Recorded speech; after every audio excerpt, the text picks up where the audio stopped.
प्रदेश के मुख्यमंत्री योगी आदित्यनाथ ने बुधवार को मिशन रोजगार के तहत लोक भवन में उत्तर प्रदेश लोक सेवा आयोग और उत्तर प्रदेश अधीनस्थ सेवा चयन आयोग द्वारा चयनित 795 अभ्यर्थियों को नियुक्ति पत्र बांटे। इस दौरान कार्यक्रम में उप मुख्यमंत्री ब्रजेश पाठक, नगर विकास और ऊर्जा मंत्री ए.के. शर्मा, अनिल लाजवर, आशीष पटेल, नितिन अग्रवाल, लक्ष्मी नारायण चौधरी, संजय सिंह गंगवार समेत अन्य मंत्री और अधिकारी मौजूद रहे। बता दें कि सीएम योगी ने 13 से ज्यादा विभागों के चयनित हुए 795 अभ्यर्थियों को नियुक्ति पत्र देकर उन्हें बधाई दी। इस मौके पर सीएम योगी ने कहा कि उत्तर प्रदेश में कार्य करना देश के किसी भी अधिकारी या कार्मिक के लिए गर्व की बात है, क्योंकि ये मान्यता है कि जिस अधिकारी या कार्मिक ने उत्तर प्रदेश के अंदर ईमानदारी से कार्य कर लिया, वह देश और दुनिया के अंदर कहीं भी सफलता के नए झंडे गाड़ सकता है। सीएम योगी ने कहा कि साल 2017 में मैंने कहा था कि यदि किसी ने युवाओं के जीवन के साथ खिलवाड़ किया तो उसको जेल के चक्कर काटने पड़ जाएंगे, उसे इस प्रकार की स्थिति में पहुंचाएंगे कि उसके परिवार का कोई भी व्यक्ति शासन की सेवाओं में आने का सपना नहीं देख पाएगा। वहीं उन्होंने पिछली सरकारों पर निशाना साधते हुए कहा कि 2017 के पहले चयन आयोगों पर सवाल उठते थे, युवाओं को आंदोलन करना पड़ता था।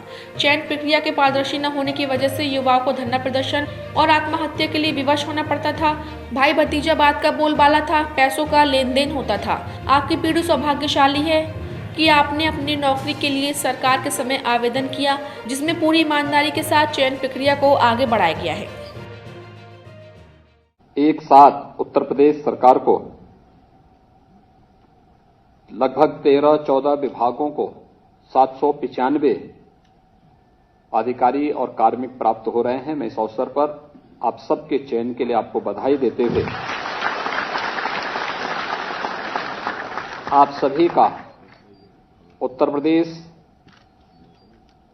के प्रशासन का हिस्सा बनने के लिए हृदय से अभिनंदन करता हूं। उत्तर प्रदेश में कार्य करना देश के किसी भी अधिकारी और कार्मिक को के लिए गौरव की बात होती है। यह मान्यता है कि जिस अधिकारी और जिस कर्मचारी ने उत्तर प्रदेश के अंदर कार्य किया और यहां पर ईमानदारी के साथ अपने कर्तव्यों का निर्वहन किया, वह देश और दुनिया के अंदर कहीं भी सफलता के नए झंडे गाड़ सकता है। ये उत्तर प्रदेश की प्रशासनिक तबके के बारे में और यहां कार्य करने वाले कार्मिकों के बारे में यह धारणा है। इससे पहले की स्थिति क्या थी? 2017 में, मार्च 2017 में जब हम लोगों ने शासन की बागडोर संभाली थी, हर एक विभाग में पद खाली पड़े हुए थे। अकेले उत्तर प्रदेश पुलिस में ही 1,64,000 पुलिस कार्मिकों की भर्ती की प्रक्रिया को हमने 6 वर्ष के अंदर पूरा किया है। 1,64,000 अनुमान कर सकते हैं कि पुलिस के कर्मी नहीं थे। जब पुलिस कर्मी नहीं होंगे तो सुरक्षा की स्थिति तो खराब रहनी थी। पीएसी जो सांप्रदायिक दंगों को रोकती है, हर एक उस समय जब भी प्रदेश की सुरक्षा पे किसी ने सेंध लगाने का प्रयास किया, उन बहादुर जवानों ने सदैव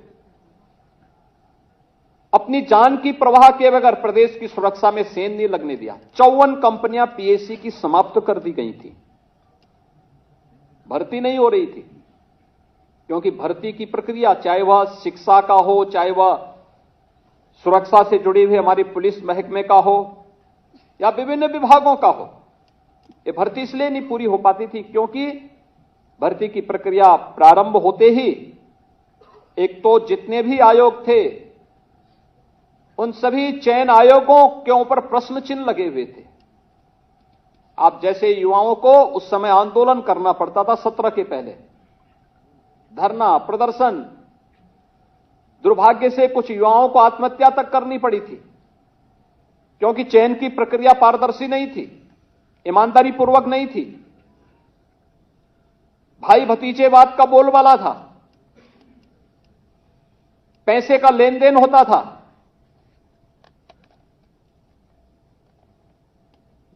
कुछ लोगों के घरों से सूची बनकर के जाती थी, जो योग्य लोग नहीं थे उन्हें आयोगों का अध्यक्ष बनाया गया था।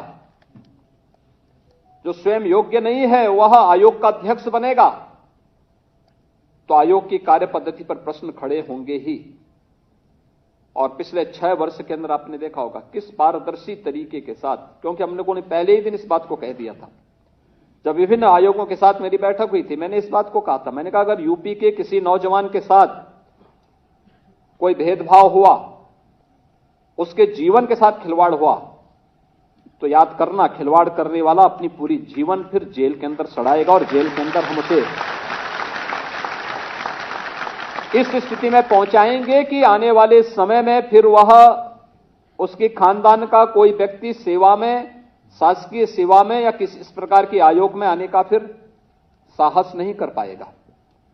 और उस समय जब कार्रवाई प्रारंभ हुई, आज आप देखते होंगे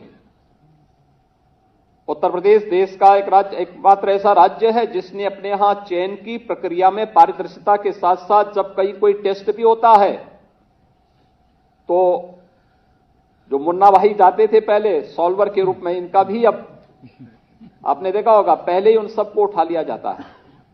बहुत सारे लोगों को परेशानी होती है उसमें भी, लेकिन इस प्रक्रिया के लिए आवश्यक था कि उत्तर प्रदेश के नौजवानों को हम एक स्वच्छ और पारदर्शी तरीके के साथ, स्वच्छतापूर्ण तरीके के साथ उसकी योग्यता के अनुसार शासन की विभिन्न सेवाओं में स्थान दे सके।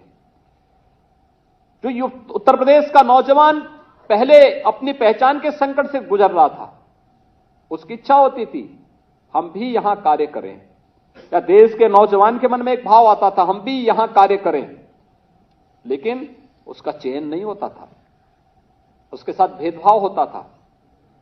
आज उसका चयन हो रहा है और कोई भी नौजवान जो उत्तर प्रदेश में आएगा हमें उसका स्वागत करना चाहिए। उसकी प्रतिभा का, उसकी ऊर्जा का लाभ उत्तर प्रदेश की जनता को प्राप्त होगा। प्रशासन की गति को बढ़ाने और शासन की योजनाओं को जमीनी धरातल तक पहुंचाने में हमें उनके माध्यम से मदद मिलेगी और एक कार्यक्रम अनवरत रूप से हमारा आगे बढ़ रहा है। ये लगातार इन कार्यक्रमों को आगे बढ़ाने में हमें एक और जहां मदद मिल रही है, वहीं उत्तर प्रदेश की छवि को भी इन 6 वर्षों के अंदर सुधार करके आज उत्तर प्रदेश का कोई नौजवान उत्तर प्रदेश के बाहर जाएगा, उत्तर प्रदेश के बारे में आज धारणा बहुत अच्छी बन चुकी है।